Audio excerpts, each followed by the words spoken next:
بسم الله الرحمن الرحيم. أيها المسلمون الموحدون بالله، كلما هل هلال رمضان فإن المسلم يعيش مع كثير من الذكريات العظيمة.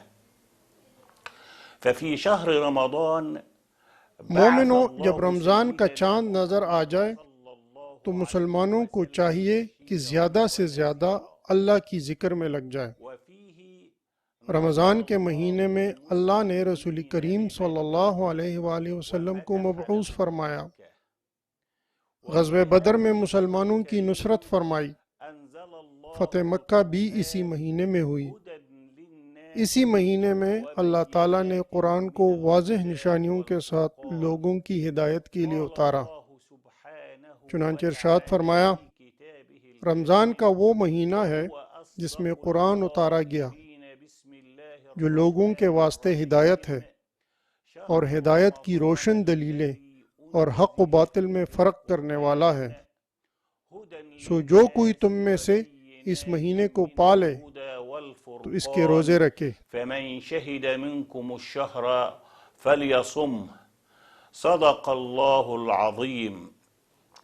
وقد شرع اللہ للمسلمین صلاة وزکاة وصیاما، وأکرمهم اللہ فی لیلۃ عبادتها اللہ تعالیٰ نے مسلمانوں پر نماز، زکوٰۃ اور روزے فرض کیے ہیں، اور ان کے لیے اس مہینے میں ایک رات ایسی رکھی ہے جو 1000 راتوں کی عبادت سے زیادہ افضل ہے۔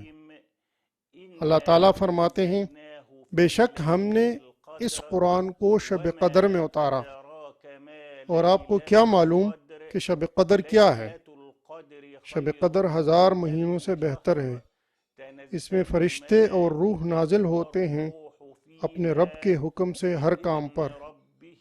وہ صبح روشن ہونے تک سلامتی کی رات ہے۔ ہی حتی مطلع الفجر، صدق اللہ العظیم۔